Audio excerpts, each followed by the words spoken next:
We'll just start with intros, and we'll basically walk through probably like 20 or so minutes of what we do, and then we'd love to hear your questions, reactions, feedback. So here's pictures of us. I'm on the right. That's me around 8 or 9. You can tell by the really sweet outfit. But I'm actually outside of one of my dad's hotels. When I say that, he got out of the Vietnam War and became a busboy at a hotel. Got a college degree, worked his way up to be the general manager of Embassy Suites at SFO, actually, and many other hotels in California. And so that was a big part of my family's journey to economic freedom. Because of his really hard work, I was able to go to a 4-year college. I was the first in my very large family to go to a 4-year school and decided to pay that forward. So I spent my career since, as I like to say, a teacher and talent nerd. So I spent a number of years as a high school teacher and then became a recruiter and became really obsessed with how do we actually ensure that young people in this country who have done everything right to get to college are able to graduate on a path to strong economic mobility for themselves over time. Yeah, and that was actually one of my mom's shirts that shrunk, and so I was like, I could wear it. And this picture was taken, I think it's also my 9th birthday, right in front of the house that I grew up in Mexico. And, you know, I grew up around a ton of family, like 50 or so cousins just on my mom's side. And when my parents didn't have not even a high school degree, my dad had a 2nd grade education. So when we moved to the US, it was really important for them that I had access to a really quality education. And they made sure that I was in high school and that I didn't have to work and that I was focusing on that. And I was able to get to a really great college. And, you know, once I was there, I realized I'm alone here now fully. And I have to navigate this system and try to find mentors or whoever can help me understand, like, why am I even here for and what is my next step? And I actually joined Braven as a sophomore in college for that search, right? And, you know, through all of the people that I met in college is that I was able to graduate college. I went abroad in Spain and got a master's, and I came back and got a really strong first job after that. And so my story, unfortunately, though, is not the norm, right? So I was lucky to be kind of in the right place at the right time in finding Braven and mentors, but we know that not all students who share my background do. And so every single year, there's 1.2 million first-generation, low-income, underrepresented students who are coming into college.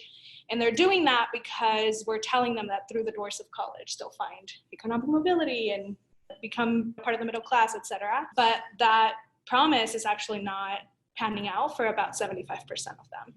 So only 25% of those 1.2 million students are graduating with a strong first job within 6 months. So the rest are not maximizing their potential, they're not getting those strong first jobs, and sometimes they're not even graduating college. And what's even more striking is that we know, this is data from the Brookings Institute, that if you are a BA holder from a higher income background, you're starting off your career at a much stronger place. And where you start really dictates the trajectory of your earning potential and your economic mobility over time. And so that blue line shows the trajectory of a higher income grad who starts with a strong job, kind of earning really great money. And over time, they maximize their earning potential. And the green line shows a student or a grad from a low income community that starts generally earning 60 cents to the dollar of that higher income peer.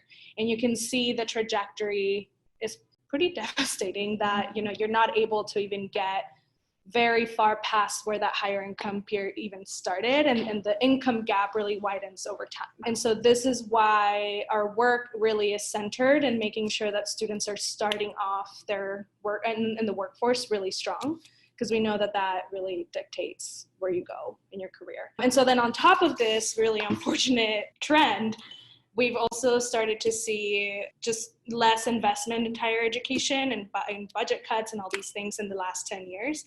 That's really resulted in lower kind of career development opportunities for students at their higher education institutions. And so we know that, like, at an elite institution, it's usually like one career counselor per 100 students, whereas at a large state school, that could look like 1 to 2, sometimes even 5,000 students. And so that just tells you the level of support that students are getting to enter that workforce strong is kind of diminishing, unfortunately, over time. And just So students are facing barriers in the system in college, but they're also facing significant barriers when they enter the workforce. So just one example here to illustrate that is that Facebook hires most of their workforce from top 10 colleges.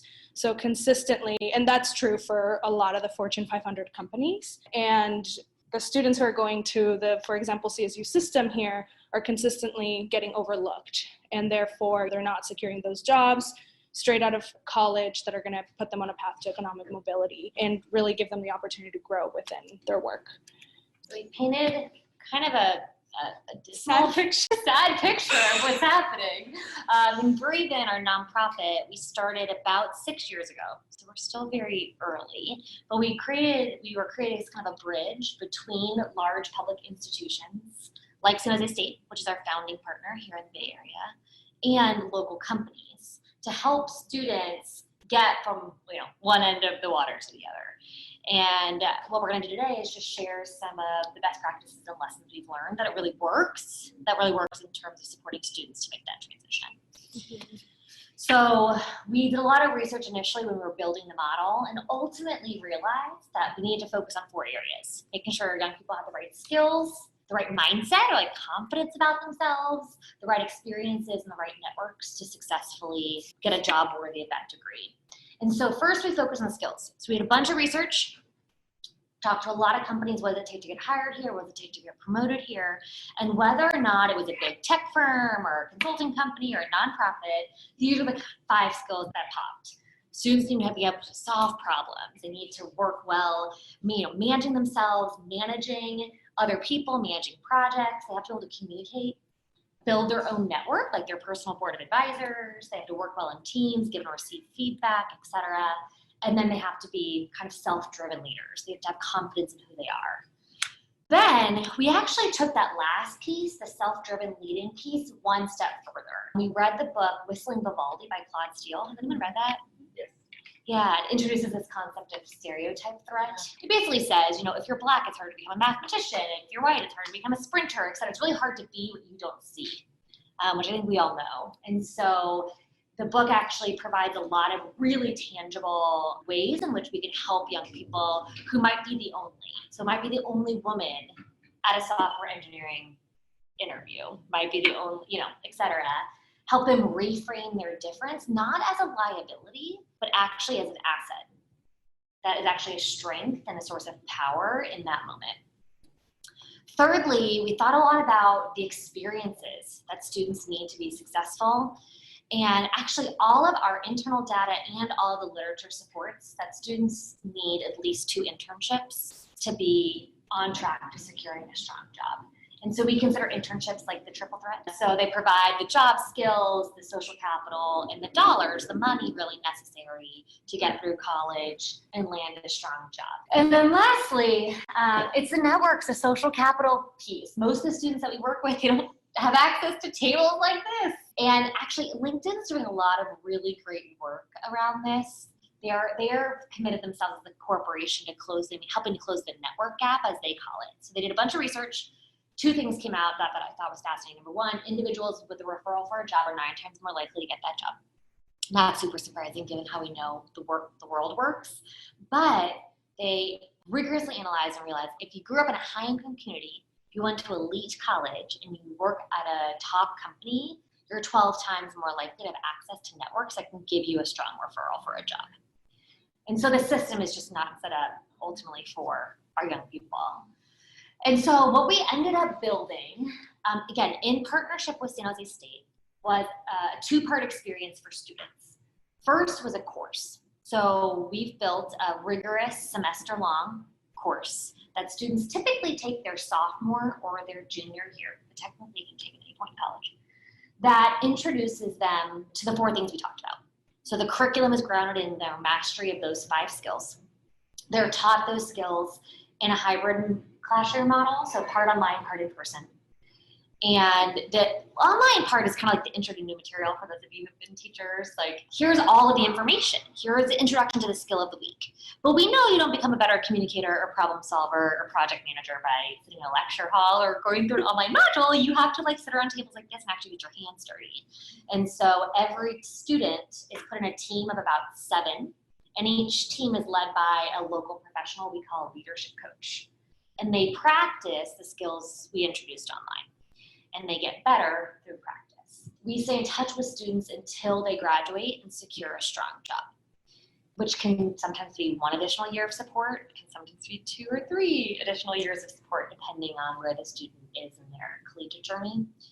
In the actual course, they're mastering those skills. They're doing a design thinking challenge that provides a really rigorous experience for them to actually put on their resume as you think about it. It's not quite an internship, but it does give them some, like, oh, I helped eBay solve this big problem. That alone goes on their resume, which helps them get the internship that they otherwise may have a hard time getting.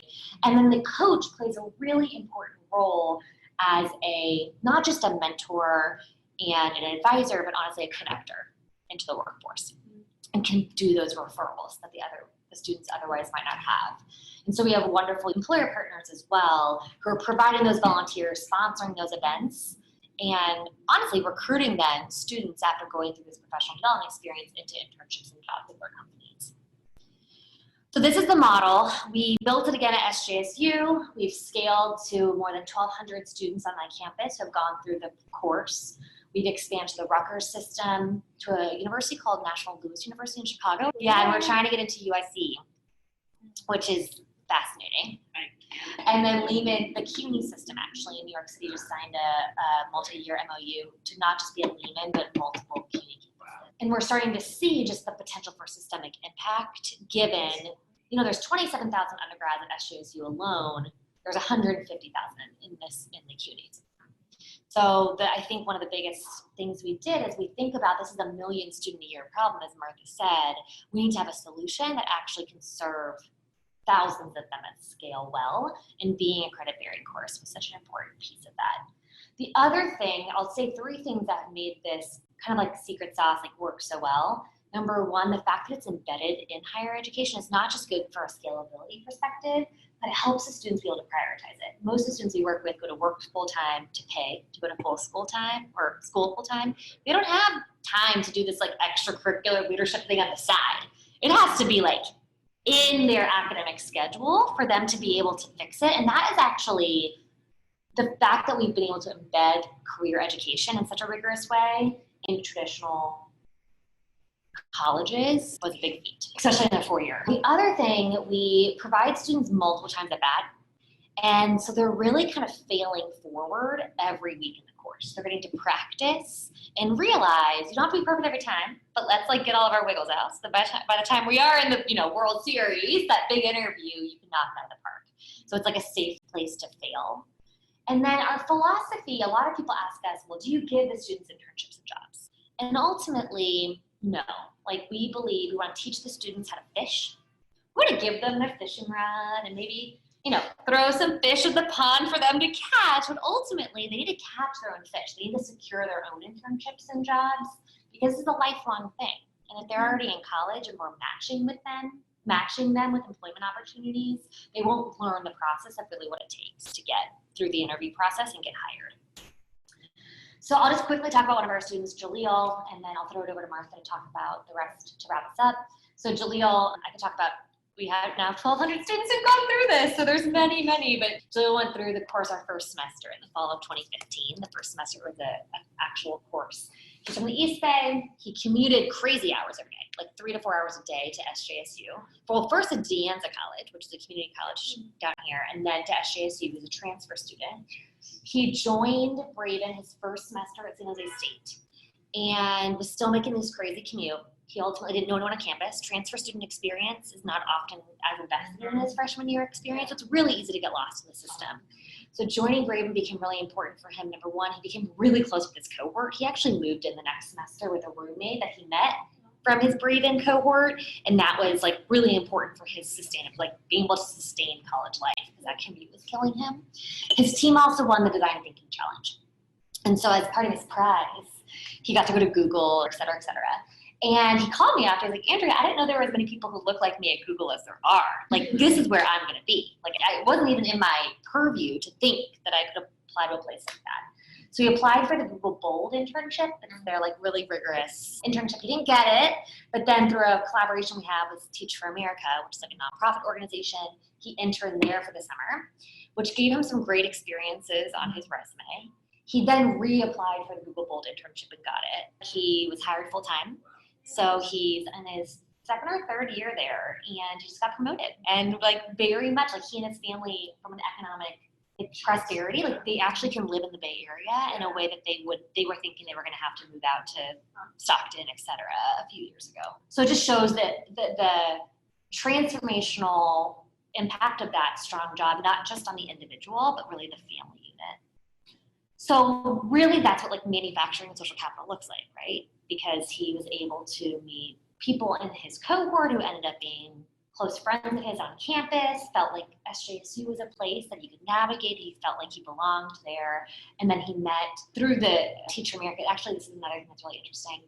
His manager at Teach for America, we couldn't have planned this, happened to be married to the head of hiring for Google Bold. Oh. So referred him in, you know, like, and you can't, but that's how the world works, right? Yeah. And so because of that person in part, obviously, he was able to just get opportunities that otherwise he wouldn't be able to get. And so we're seeing the Jaleel story, unlike national data that Martha shared, like it is the norm among our fellows. Like 70+% are securing strong first jobs within 6 months, which is well above the national average for all students and for the target population that we work with. Many more than that are actually employed. I think it's something like 85 to 90% are employed full-time within 6 months after, but those additional kind of 10 to 15% are not necessarily jobs that we consider worthy of a degree. Might be working at a place like this, or a flight attendant actually was one of them, and that just wouldn't check our criteria as a strong job using what we use. Not because it's not a great job, but because it doesn't require a 4-year degree. And if students are going to invest the time and energy in getting that degree, we want to make sure that it's worthy of that.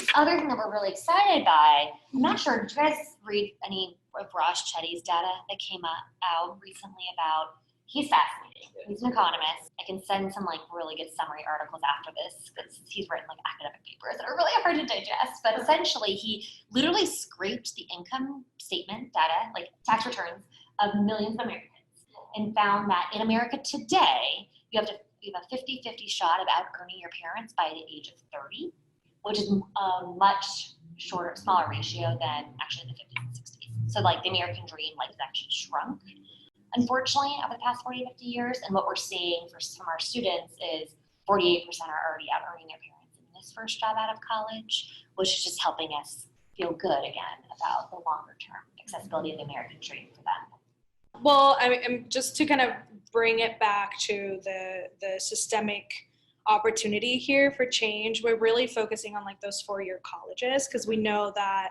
the BA, and I'll talk a little bit more about this, but the BA is really a key kind of degree for you to be able to move toward that economic mobility. But we also know that college itself is not enough, right? Like that degree is not enough anymore. And Braven really is here to make sure that like we are providing the students with whatever else on top of their degree that they need to graduate with a strong first job. And so this is just to show like the number at the Cal State system.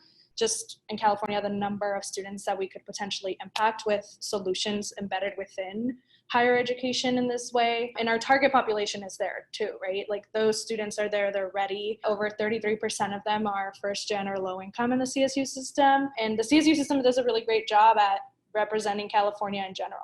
They serve like majority or most of their students are from underrepresented backgrounds, low income, etc. And so we have seen in the past, few years that California is starting to invest a lot more in career education. And there is also from companies like this realization like, oh, we need to start investing in like early pipelines and students to make sure that they're catching up with those 21st century careers. So that's really awesome to see. And since 2014, this is from the Public Policy Institute of California, we've seen about $1 billion go to community colleges in K through 12 and career education. And that's awesome. We love that that's starting to become kind of a focus, but we know that, by 2030, 40% of jobs and probably going to continue to increase, are going to require a bachelor's degree. And we're not seeing the same level of investment in the 4-year system. And, we're sending our students there consistently, and even students who are going to community college are transferring to get their bachelor's degree. And so we really would love to start seeing that same level of investment in career education, workforce development, whatever you want to call it, in this 4-year system. Because we know also that BA holders are just a lot more likely to have more flexibility in the different career paths that they take, and they're also more likely to be able to weather a financial crisis or storm. They can do a lot more compared to folks who just have an associate's or even just a high school degree. And I think through Braven, we've shown that innovation in the 4-year system not only is possible with deep partnership, but it's necessary. And we know that the best kind of impact is done when companies, universities, and nonprofits take responsibility for that and come together to really create this strong development opportunity for students over time. So with that, thanks for listening, and would love to hear any questions that you guys have, any ideas, thoughts.